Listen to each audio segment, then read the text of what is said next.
Welcome to the fifth in our lecture series on the biblical roots of Catholic social thought. And in this lecture and in the ones that follow, we're going to be moving from the Hebrew scriptures to the Christian scriptures, or as some might refer to it, from the Old Testament to the New Testament. And here, of course, we'll be focusing on Jesus, the life of Jesus, and for the purpose of these lectures, we're going to relate the life of Jesus back to those things we learned about God in the first four lectures. So here we're going to take a look at how Jesus is being cast as Son of the Creator. If you remember in our first lecture, we talked about how God is being cast as Creator of all things. Christians, of course, claim that Jesus is the Son of God, and as Son of God, Jesus embodies many of the characteristics of God that we studied in earlier lectures. And one of those characteristics is that God is creator of all things. As creator, God not only establishes all, but is the provider for all creatures. Likewise, the Gospels portray Jesus as the heir to God's creative and providential character. And there are a number of stories. I can't obviously relate all of the stories, but I'm going to relate some of the stories in Jesus' life just to give you a picture of how he's frequently in the Gospels being cast as the Son of the Creator. For instance, the story of the rich young man that can be found in the Gospel of Luke, Luke 18:18-30, is where a wealthy young man approaches Jesus. And the assumption is, we learned, of course, in earlier lectures, that someone who is wealthy and well-to-do and has a good reputation in the community, which apparently this rich young man has, that this person's been specially blessed by God. Because, of course, wealth and good stature and all these other sorts of things are seen as gifts by God, and that somehow God has blessed this person. So this person comes up to Jesus and says, Jesus, look, I'm wealthy, I've lived this very righteous life, I've followed all the laws, I've done everything right, I've done everything according to, Scripture and what it asks of me. I tithe, I give to the poor, I give to widows and support those who've been marginalized. What more can I do? It looks like, I'm okay, I'm on my way, and there's nothing more for me to do.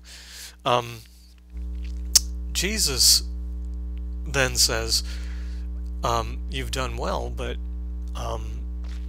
sell all that you have, give it to the poor, and come follow me.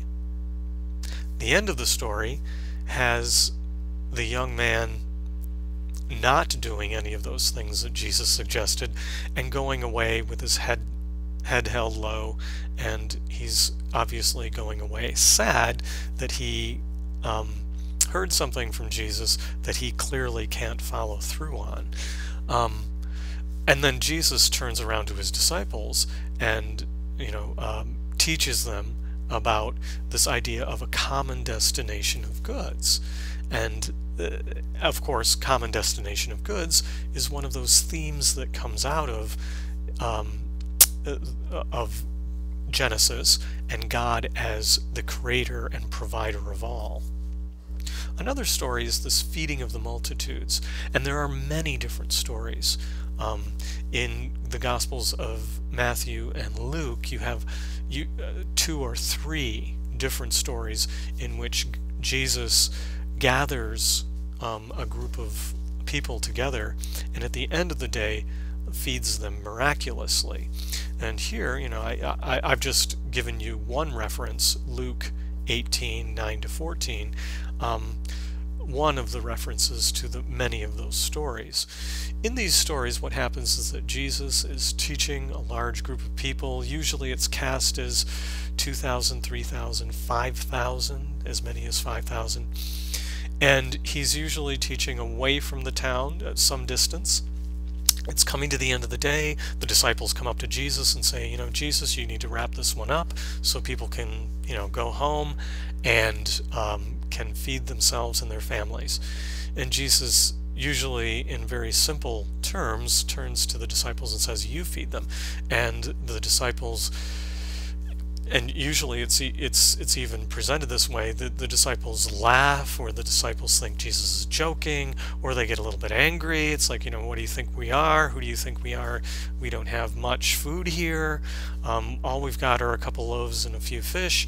And Jesus says, go and feed the multitude. And what happens, of course, is that miraculously, after they start handing out food, miraculously everyone gets fed and is full. And in fact, there is such an abundance, there are even leftovers at the end of this great feast. The message ultimately, theologically, is that as ruler and creator of all, God's providence knows no bounds. And of course, as the Son of the Creator, Jesus has this power as well to feed the multitudes and to be providential. Finally, I'm going to take a look quickly at the healing miracles, and of course, no one miracle tells the story. It's actually in every one of the Gospels, there's just this cornucopia of healing stories. So I'm not going to retell any one given healing story. In all, the healing miracles tell us that a sovereign creator can suspend or alter the laws of nature. And of course, in this case, Jesus is doing precisely that. The healing miracles, of course, are always done to restore the outcast to a proper relationship to the community.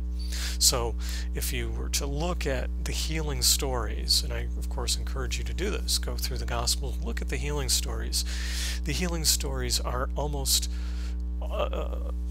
every single one are there to restore people. So it's part of this idea of restoration that the Creator and Provider does.